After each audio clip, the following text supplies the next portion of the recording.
Notes from the Underground by Fyodor Dostoevsky, from the Russian by Constance Garnett. 3. I found two of my old school fellows with him. They seemed to be discussing an important matter. All of them took scarcely any notice of my entrance, which was strange, for I had not met them for years. Evidently, they looked upon me as something on the level of a common fly. I had not been treated like that even at school, though they all hated me. I knew, of course, that they must despise me now for my lack of success in the service and for my having let myself sink so low, going about badly dressed and so on, which seemed to them a sign of my incapacity and insignificance. But I had not expected such contempt. Simonov was positively surprised at my turning up.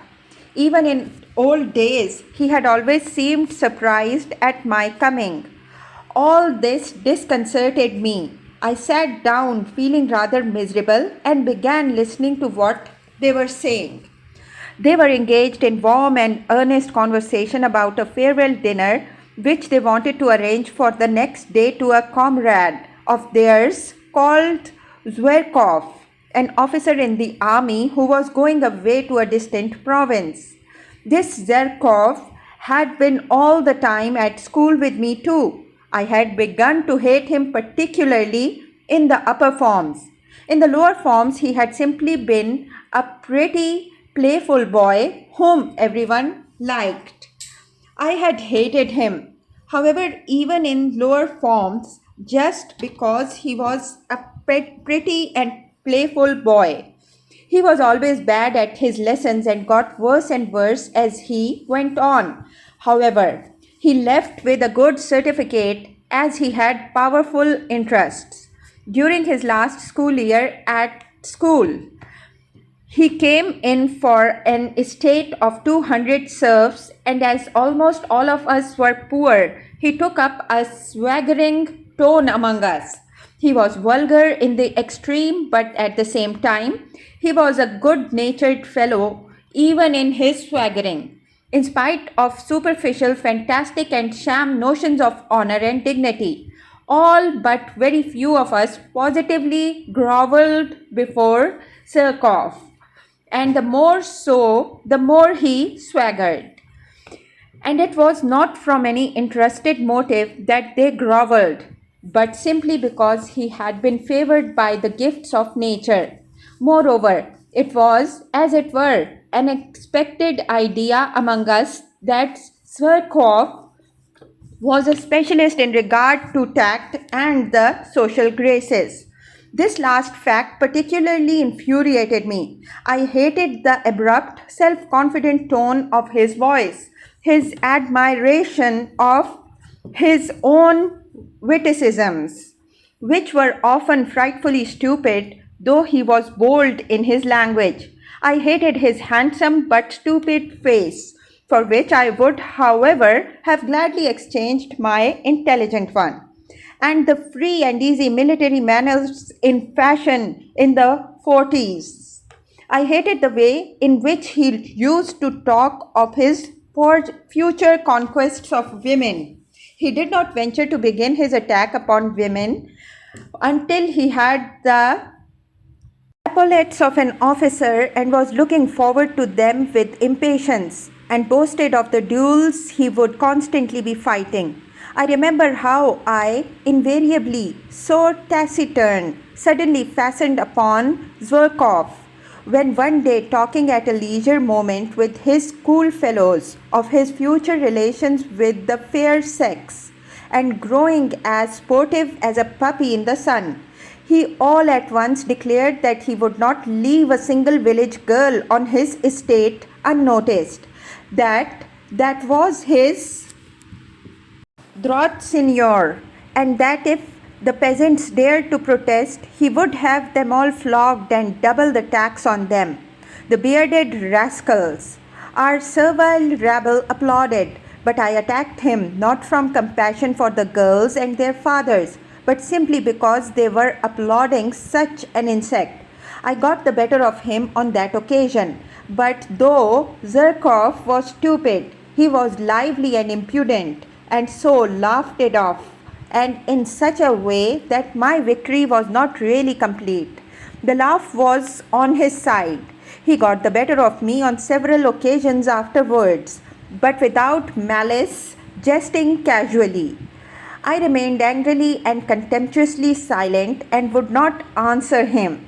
When we left school, he made advances to me. I did not rebuff them, for I was flattered, but we soon parted and quite naturally.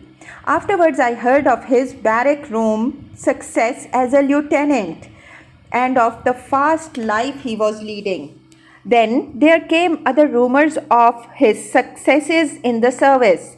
But then he had taken to cutting me in the street, and I suspected that he was afraid of compromising himself by greeting a personage as insignificant as me. I saw him once in the theatre, in the third tier of boxes, but then he was wearing shoulder straps. He was twisting and twirling about, ingratiating himself with the daughters of an ancient general. In 3 years he had gone off considerably, though he was still rather handsome and adroit. One could see that by the time he was 30, he would be corpulent. So it was to this Zherkov that my schoolfellows were going to give a dinner on his departure. They had kept up with him for those 3 years, though privately they did not consider themselves on an equal footing with him. I am convinced of that. Of Simenov's two visitors, one was Ferfitchkin, a Russianized German, a little fellow with the face of a monkey, a blockhead who was always deriding everyone, a very bitter enemy of mine from our days in the lower forms, a vulgar, impudent, swaggering fellow who affected a most sensitive feeling of personal honor, though of course he was a wretched little coward at heart. He was one of those worshippers of Zherkov who made up to the latter from interested motives and often borrowed money from him. Simenov's other visitor, Trudolobov, was a person in no way remarkable, a tall young fellow in the army with a cold face, fairly honest, though he worshipped success of every sort and was only capable of thinking of promotion. He was some sort of distant relation of Zherkov's, and this, foolish as it seems, gave him a certain importance among us. He always thought me of no consequence whatever. His behavior to me, though not quite courteous, was tolerable. Well, with 7 rubles each, said Trudolobov, 21 rubles between the three of us, we ought to be able to get a good dinner. Zherkov, of course, won't pay. Of course not, since we are inviting him, Simenov decided. Can you imagine? Ferfitchkin interrupted hotly and conceitedly, like some insolent flunky boasting of his master, the general's decorations. Can you imagine that Zherkov will let us pay alone? He will accept from delicacy, but he will order half a dozen bottles of champagne. Do we want half a dozen for the 4 of us? Observed Trudolobov, taking notice only of the half dozen. So the 3 of us with Zherkov for the 4th, 21 rubles at the Hotel de Paris at 5 o'clock tomorrow. Simenov, who had been asked to make the arrangements, concluded finally. How? 21 rubles? I asked in some agitation with a show of being offended. If you count me, it will not be 21, but 28 rubles. It seemed to me that to invite myself so suddenly and unexpectedly would be positively graceful, and that they would all be conquered at once and would look at me with respect. Do you want to join too? Simenov observed with no appearance of pleasure, seeming to avoid looking at me. He knew me through and through. It infuriated me that he knew me so thoroughly. Why not? I am an old school fellow of his too, I believe. And I must own I feel hurt that you have left me out, I said, boiling over again. And where were we to find you? Fitchkin put in roughly. You never were on good terms with Zerkov. Trudolopov added, frowning. But I had already clutched at the idea and would not give it up. It seems to me that no one has a right to form an opinion upon that, I retorted in a shaking voice, as though something tremendous had happened. Perhaps that is just my reason for wishing it now that I have not always been on good terms with him. Oh, there's no making you out. With these refinements, Trudolobov jeered. We'll put your name down, Simonov decided, addressing me. Tomorrow at 5 o'clock at Hotel de Paris. What about the money? Fitchkin began in an undertone, indicating me to Simonov. But he broke off, for even Simonov was embarrassed. That will do, said Trudolobov, getting up. If he wants to come so much, let him. But it's a private thing between us friends, Fitchkin said crossly as he too picked up his hat. It's not an official gathering. We do not want at all, perhaps. They went away. Fitchkin did not greet me in any way as he went out. Trudolobov barely nodded. Simonov, with whom I was tete-a-tete, was in a state of vexation and perplexity and looked at me queerly. He did not sit down and did not ask me to. Yes, tomorrow then. Will you pay your subscription now? I just asked so as to know, he muttered in embarrassment. I flushed crimson as I did so. I remembered that I had owed Simonov 15 rubles for ages, which I had indeed never forgotten, though I had not paid it. You will understand, Simonov, that I could have no idea when I came here. I am very much vexed that I have forgotten. All right, that doesn't matter. You can pay tomorrow after the dinner. I simply wanted to know. Please don't. He broke off and began pacing the room, still more vexed. As he walked, he began to stamp with his heels. Am I keeping you? I asked after 2 minutes of silence. Oh, he said, starting. That is, to be truthful, yes. I have to go and see someone, not far from here, he added in an apologetic voice, somewhat abashed.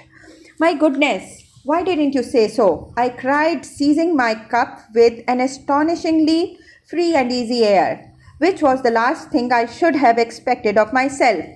It's close by, not 2 paces away, Simonov repeated, accompanying me to the front door with a fussy air, which did not suit him at all. So 5 o'clock, punctually tomorrow. He called down the stairs after me. He was very glad to get rid of me. I was in a fury. What possessed me? What possessed me to force myself upon them? I wondered, grinding my teeth as I strode along the street for a scoundrel, a pig like that Zerkov. Of course, I had better not go. Of course, I must just snap my fingers at them. I am not bound in any way. I'll send Simonov a note by tomorrow's post. But what made me furious was that I knew for certain that I should go, that I should make a point of going, and the more tactless, the more unseemly my going would be, the more certainly I would go.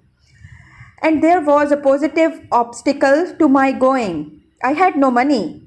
All I had was 9 rubles. I had to give 7 of that to my servant Apollon for his monthly wages.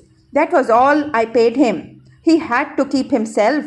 Not to pay him was impossible, considering his character. But I will talk about that fellow, about that plague of mine another time. However, I knew I should go and should not pay him his wages. That night I had the most hideous dreams. No wonder All the evening I had been oppressed by memories of my miserable days at school, and I could not shake them off. I was sent to the school by distant relations upon whom I was dependent and of whom I have heard nothing since.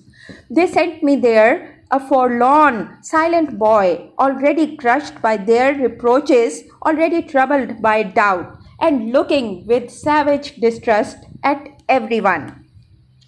My schoolfellows met me with a spiteful and merciless jibes because I was not like any of them. But I could not endure their taunts. I could not give in to them with the ignoble readiness with which they gave in to one another. I hated them from the first and shut myself away from everyone in timid, wounded, and disproportionate pride. Their coarseness revolted me. They laughed cynically at my face, at my clumsy figure, and yet what stupid faces they had themselves. In our school, the boys' faces seemed in a special way to degenerate and grow stupider. How many fine looking boys came to us. In a few years, they became repulsive. Even at 16, I wondered at them morosely. Even then, I was struck by the pettiness of their thoughts, the stupidity of their pursuits, their games, their conversations. They had no understanding of such essential things. They took no interest in such striking, impressive subjects that I could not help considering them inferior to myself. It was not wounded vanity that drove me to it, and for God's sake, do not thrust upon me your hackneyed remarks, repeated to nausea, that I was only a dreamer, while they even then had an understanding of life. They understood nothing. They had no idea of real life, and I swear that that was what made me most indignant with them. On the contrary, the most obvious striking reality they accepted with fantastic stupidity, and even at that time were accustomed to respect success. Everything that was just but oppressed and looked down upon, they laughed at heartlessly and shamefully. They took rank for intelligence. Even at 16, they were already talking about a snug berth. Of course, a great deal of it was due to their stupidity, to the bad examples with which they had always been surrounded in their childhood and boyhood. They were monstrously depraved. Of course, a great deal of that too was superficial and an assumption of cynicism. Of course, there were glimpses of youth and freshness even in their depravity. But even that freshness was not attractive and showed itself in a certain rackishness. I hated them horribly, though perhaps I was not worse than any of them. They repaid me in the same way and did not conceal their aversion for me. But by then I did not desire their affection. On the contrary, I continually longed for their humiliation. To escape from their derision, I purposely began to make all the progress I could with my studies and forced my way to the very top. This impressed them. Moreover, they all began by degrees to grasp that I had already read books none of them could read and understood things not forming part of our school curriculum, of which they had not even heard. They took a savage and sarcastic view of it, but were morally impressed, especially as the teachers began to notice me on those grounds. The mockery ceased, but the hostility remained, and cold and strained relations became permanent between us. In the end, I could not put up with it. With years of craving for society, for friends developed in me, I attempted to get on friendly terms with some of my schoolfellows, but somehow or other my intimacy with them was always strained and soon ended of itself. Once indeed I did have a friend, but I was already a tyrant at heart. I wanted to exercise unbounded sway over him. I tried to instill into him a contempt for his surroundings, I required of him a disdainful and complete break with those surroundings. I frightened him with passionate affection. I reduced him to tears, to hysterics.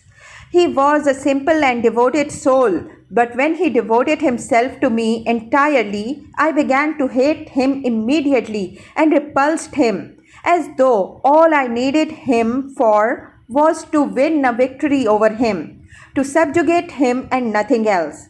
But I could not subjugate all of them. My friend was not at all like them either. He was in fact a rare exception.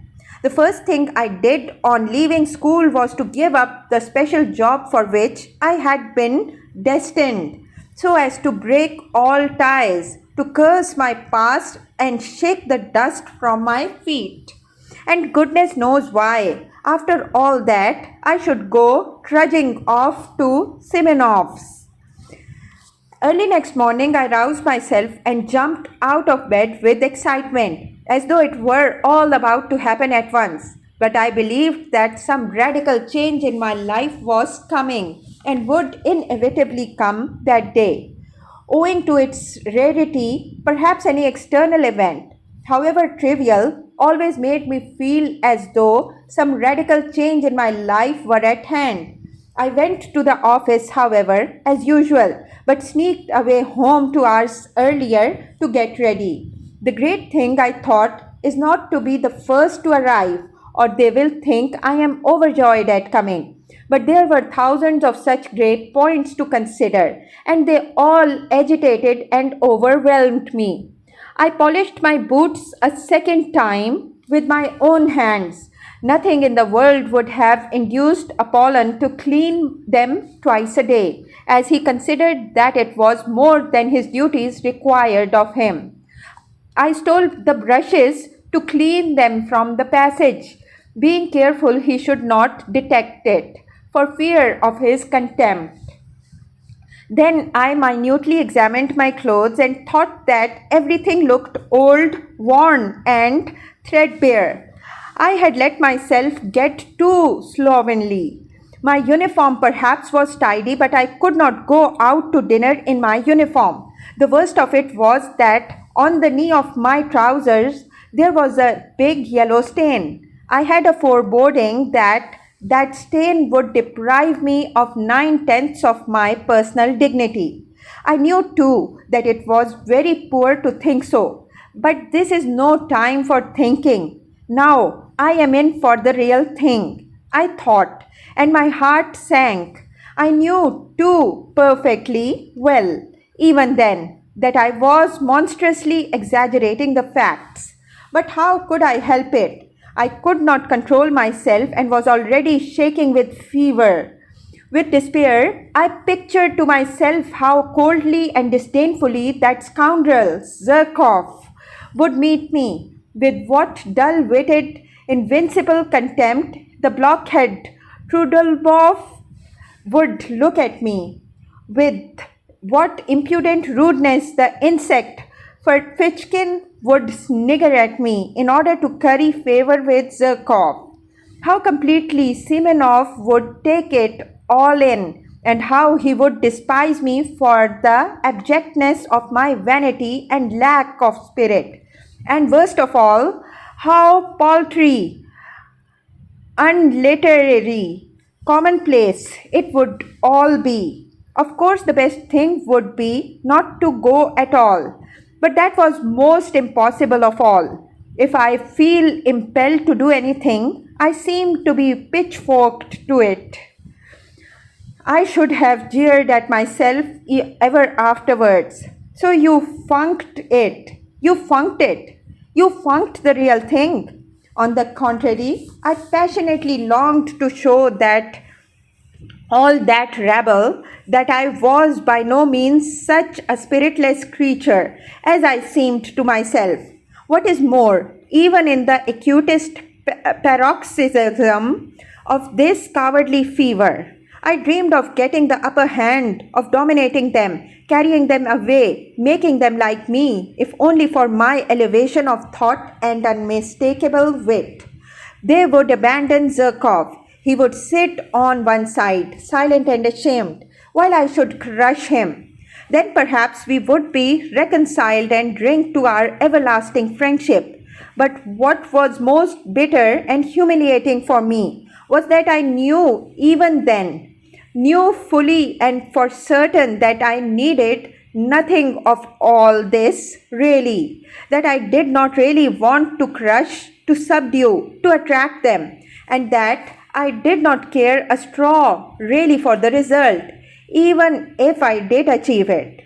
Oh, how I prayed for the day to pass quickly. In unutterable anguish, I went to the window, opened the movable pane, and looked out into the troubled darkness of the thickly falling wet snow. At last, my wretched little clock hissed out 5. I seized my hat and, trying not to look at Apollon, who had been all day expecting his month's wages, but in his foolishness was unwilling to be the first to speak about it. I slipped between him and the door, and jumping into a high-class sledge on which I spent my last half-ruble, I drove up in grand style to the Hotel de Paris.